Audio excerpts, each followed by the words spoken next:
Hello, my friends. It's been a while since I've done a reading, and I really want to do one for us all. So, welcome to my channel, Water Lilith. I'm Water Lilith. Joanna, that's my name.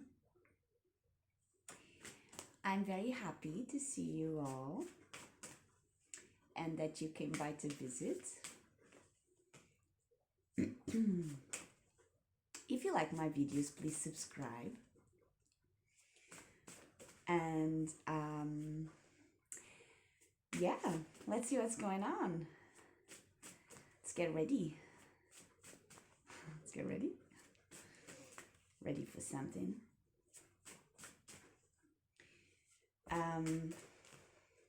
So, Mani Ratna Mudra. Oneness. Let's get ready for oneness.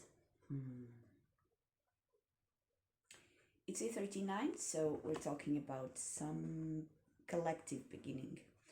Spiritual union, balance, and integration. And we have the sacral chakra. So this is a creative, new beginning, collective new beginning. I experienced the oneness of everything. Okay, let's take these cards here so that it can guide us. And let's see what's really going on. So how are you doing? I hope you had a really good full moon.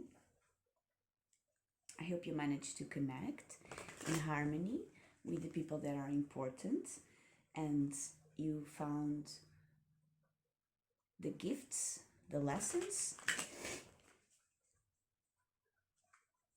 and identified the challenges in this phase that just passed. And I hope you are feeling peace and that you are ready for this phase of collective oneness, collective creative oneness.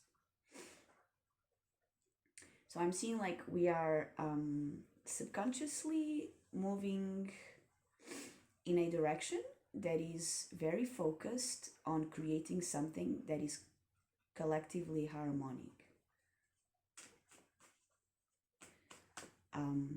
I guess that would be inevitable, right? For humanity to move forward to that. That's evolution, and as we learn,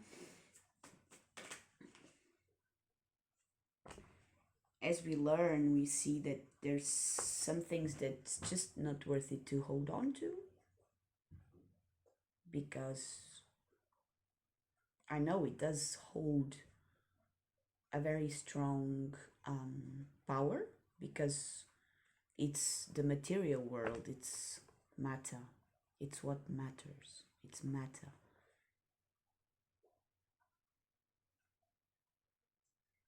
But I guess we are learning more about this energy, like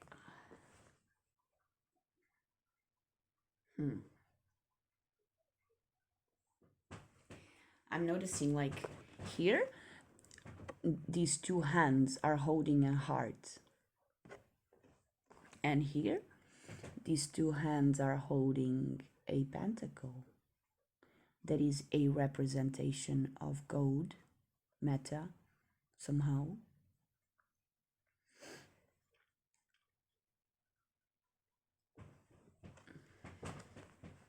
And we are talking about a creative, collective union, evolution. So we need to let go. We need to, we really need to let go of certain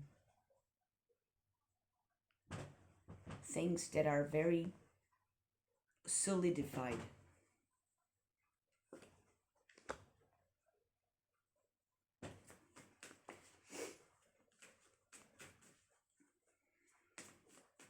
So earth and water. We all know that the earth produces if it has water, right?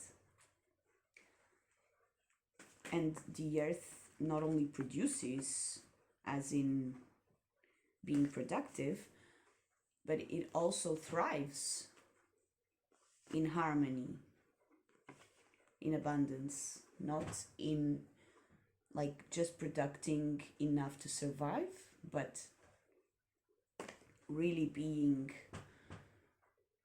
completely self-sustainable. Completely self-sustainable. So yeah, completely self-sustainable. It's just a system that regulates itself. It's a system that regulates itself. So self-sustainability, creativity. The sacral chakra is a whole thing. It's a whole thing. We're talking about the hormonal systems, right? And they are so sensitive. This is like tiny amounts of super powerful hormones regulate our moods, hence our actions and our behavior patterns.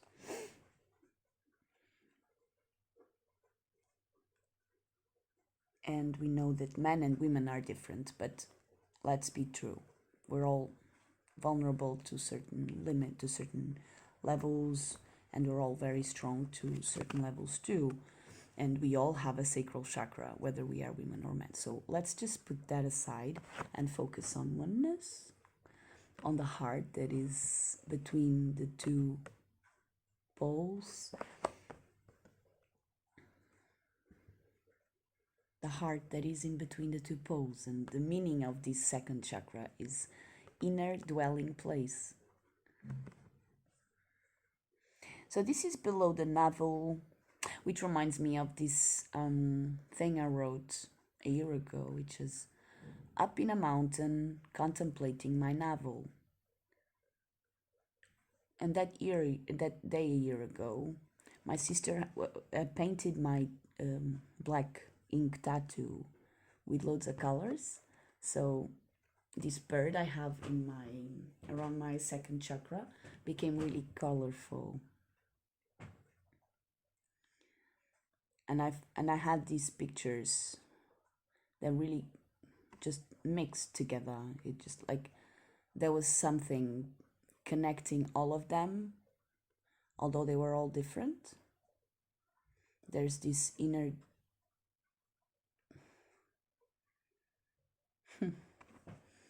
it's like an invisible thing that is connecting all of those things. And it's this creative force, the womb, where the emotions dwell, like the cauldron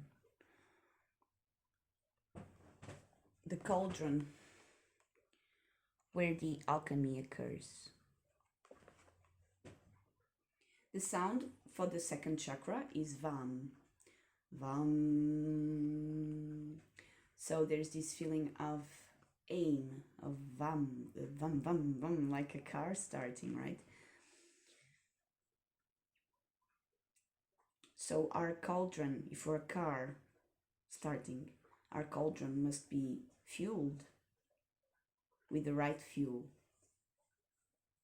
And it must be maintained with the right oil. And it must be, the color is orange. The symbol is the 6-petal lotus flower.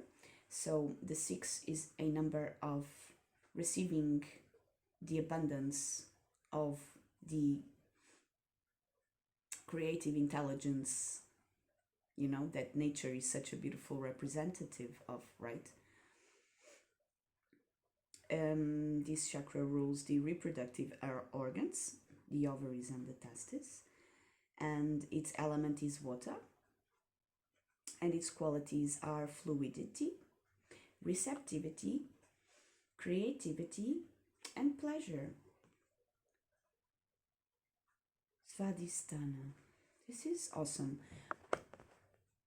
So maybe there is a cleansing of the collective sacral chakra, of the collective emotional waters.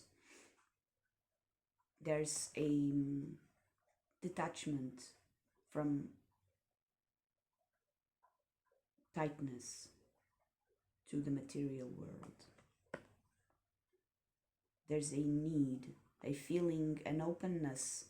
There's an openness and a recognition of how certain things that we are so attached to can become polluters, hazards to our inner emotional realm, and this ends up affecting a whole web, because from our emotional realm comes the intention that influences our actions, and those actions are going to influence the world around us. And if we don't come from a place of balance, of self-regulating our own waters, emotions, feelings, reactions, hormones, and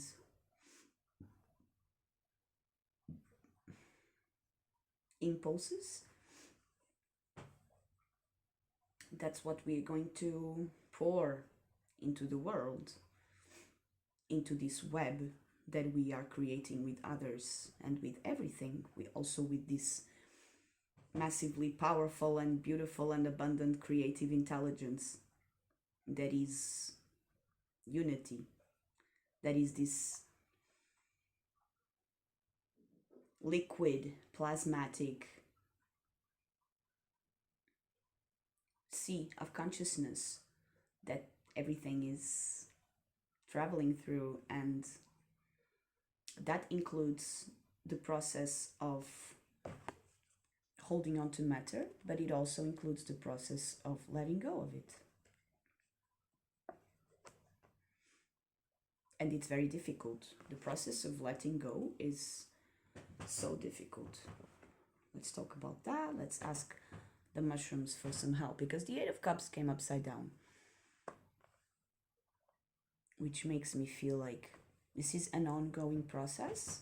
It's not really something that happens from one day to the other, or it's not like a ladder that once you go to the other step is gone. No, it's the same ladder. It's different steps on the same ladder. It's different people on the same web. It's different emotions in the same collective womb, collective cauldron. And that is, it's not good and it's not bad. It's what it is. And that's why we're all here, trying to decode and understand certain things, and to kind of learn from each other how to flow through the emotions, and how to kind of find a place of fairness through the ego trips, through the ego challenges, and through the ego deaths, and through the ego liberation. Because it's very difficult to heal the ego that has been hurt. And I saw the Three of Swords, so we are talking about like heartbreak that never gets healed and ends up becoming stagnant waters in the ponds of our spiritual being. And we are all here exactly for that, to help each other to clean and find the balance, the formula, the techniques, the tools. We are all here to find the way, to regulate. Just like we found a way to regulate the water in our houses so that we can have warm water instead of just really cold or just really hot. We are also, well, I can imagine in the past it was really hard to do that. It was like a real challenge, and people had to kind of just admit that it's a problem. They had to start talking about it. They had to kind of recognize that some things are just wrong. There's things that are just not working. Some things are being very harmful for certain vulnerable systems that are supposed to be very, very abundant. And this is making me think, like, if we have the capacity to have cold water and hot water, why wouldn't we be able to do warm water? Why? Right? This is what this energy teaches us. The Empress teaches us that everything is possible. I just saw the Eight of Wands upside down and the Hanged Man. Everything is possible if we remember the default standard of life, which is like nature, like things work. If it's not ruined, don't fix it. If you want to help, just help. Don't come in and, to make the most of it like we do with nature a lot of times with our traditional agriculture and stuff. So there are certain things that could be much more abundant and more fluid, and they're not. And maybe it's because we are holding on to certain things because we don't know how to let go of them. And the Ten of Swords, and it's the end of it. Eight of Swords, the Empress, and Ten of Swords. So this is the end of this restlessness, this pollution of our emotional realm, this ignorance on how to let go or what to hold on to. And there is this beautiful feeling of finding the formula,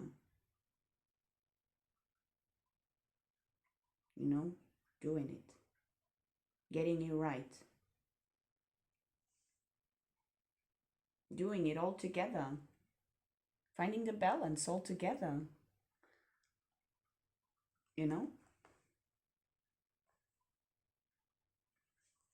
Someone here knows how to do this alchemical regulation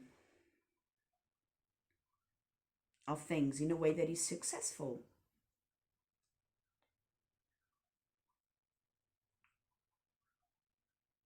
And brings success collectively. Five of Cups upside down. So this is a representation of not really being stuck in polluted waters. This is a feeling of hope, of not being stuck in those changes, those cycles of challenges that never end, those emotional turmoil, storms, loops, the emotional loops of despair.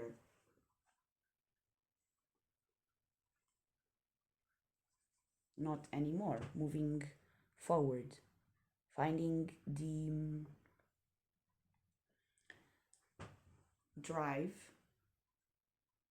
to believe in ourselves and to have faith that we know how to move forward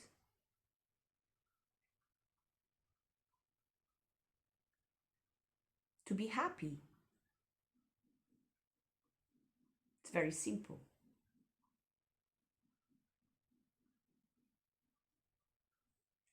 We move forward Yeah, Nine of Cups, to be happy. Nine of Cups and Queen of Cups, upside down.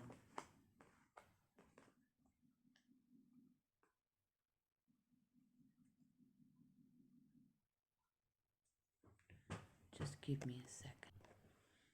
I'm back.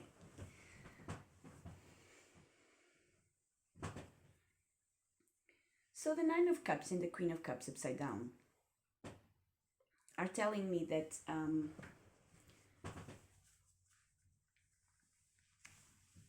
it's important to be happy. It's very important to be happy. Can I say it again? It is very important to be happy.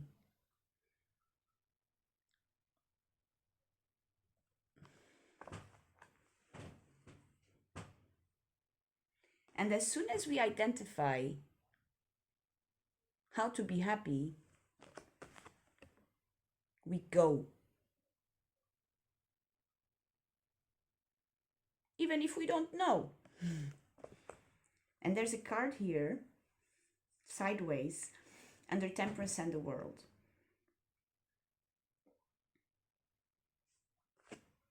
It's the Page of Wands. It's a Page of Wands sideways.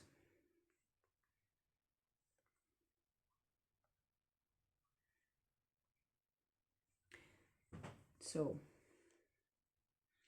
this Page of Wands, the pink burn cup. Pink burn, so it's a burn, but it's pink. It's not red. Rosea. Rodotar Zeta. Yes, there's this feeling of soothing passion. It's very humble.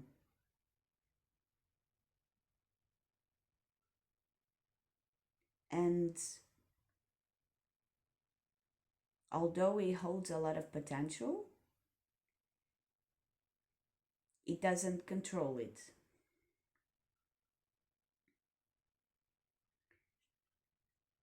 And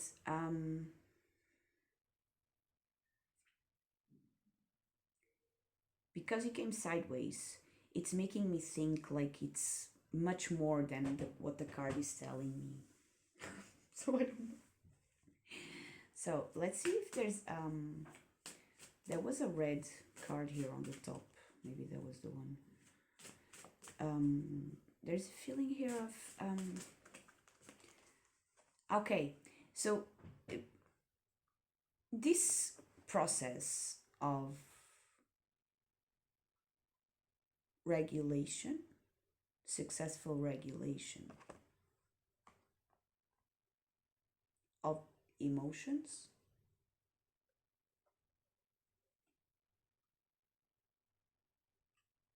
creates an empowerment.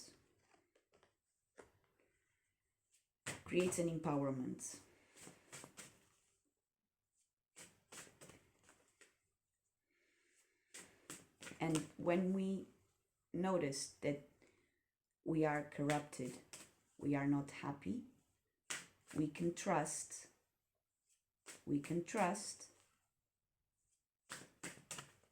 that we deserve to be happy. And as soon as we identify this, as soon as we decide that we don't want to be depressed, we don't want to be disappointed, we want to be happy, then we can go towards it without fear. Because this is going to fix the waters.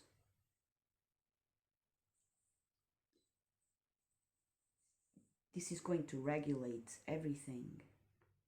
And it's going to make us feel empowered again. This is the return to empowerment. We must trust the oneness of everything. And we must trust that our sacral chakra holds the wisdom.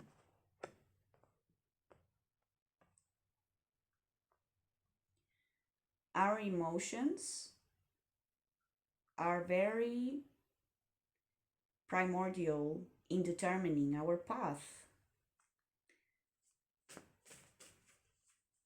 And as a collective humanity now, we need to become aware of it, because we are used to polluting the waters. And the water is the most precious resource that we manage. We don't manage the sun, and we don't manage the earth. We don't need to manage the earth. The soil manages itself. The fact that we are managing the soil is what is ruining it, because we plow and kill life to produce certain specific things, and we are forgetting of the oneness of everything, of this web. Like, potatoes don't grow without the other components of the ecosystem. Potatoes need all the components. So we cannot take all the components from the soil and expect the soil to produce potatoes forever. And this is exactly what he's talking about. We cannot keep removing, we cannot keep accumulating toxins in our waters and expect it to produce beautiful waterfalls of bliss. Our emotions, and like Greg Braden taught us, our emotions travel through a spectrum of essentially two emotions, love or fear. And of course, there's many ways to say love, and there's many ways to say fear. And it's up to us to start identifying in ourselves, in our lives, when we are acting out of fear and when we are acting out of love, and what does it really mean to each one of us. It's quite cool, actually. Like, if we notice, there's a lot of decisions we make that we are saying to ourselves it's out of love, but it's not. It's out of fear of failing, or out of fear of not being considered a loving person, for example. But ultimately, we must be happy. We cannot live like this upside down, with our emotions upside down. This is the Queen of Cups and the Nine of Cups upside down. We cannot live like this. This is not sustainable. This is not going to create a web of love and purity. This is going to pollute. Water never stays stuck. Waters always move, emotions always move. They always disperse to and reach others and other places and others. There's a oneness that is not breakable. And if someone is dwelling in this inner place of sadness, we are all affected. And throughout times, throughout the events, things get entangled. And this is a collective issue that we are all dealing with. 34, consciousness and spiritual truth. So this is very high programming themes here. But we do have the temperance and the world. So, and then we have the empress upside down, right? We need to turn this. We need to get these things right. And that's what we're doing collectively. We are doing our part, playing our roles, each one doing their thing, and we will get there. This Sita Mudra assists with wisdom, clarity, and concentration, releases tension in the face, throat, and shoulders, brings breath and awareness to the third eye chakra, improves mental clarity. If you'd like to do it with me, we bring the palms of the hands together, touching the pads of all the fingers together. Align the thumbs, nails facing outward. Bend the index finger outward with the tips of the fingers touching. and connect with the tops of the thumbs.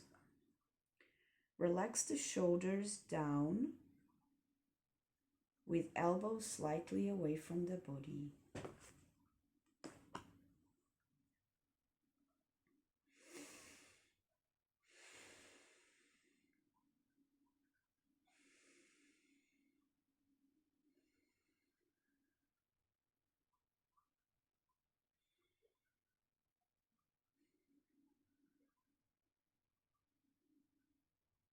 Consciousness guides me to true clarity and freedom.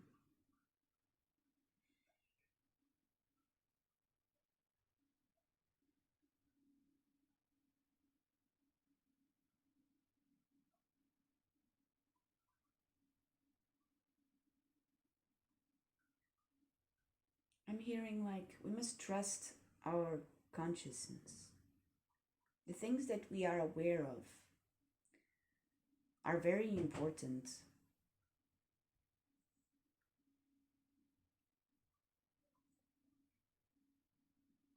And there's a whole web of connectedness between all of us that holds a lot of spiritual truth because it's the spirit that unites us all. And when we are hearing things and feeling things, and they are very intense, sometimes we are not the only ones, right? If it's that intense, if it's that strong, or if it keeps coming so much, or if there's so many people feeling the same. It's something that we can be strong, be brave, and be conscientious of it. And even if we are talking about the sacral chakra, which is the sexual chakra, and there's a lot of taboos and a lot of challenges, because this is the vulnerable part of us, our emotions. And it's very difficult to understand really how it really works. How are the emotions self-sustainable? What are the dynamics? And the hormonal system is very sensitive, so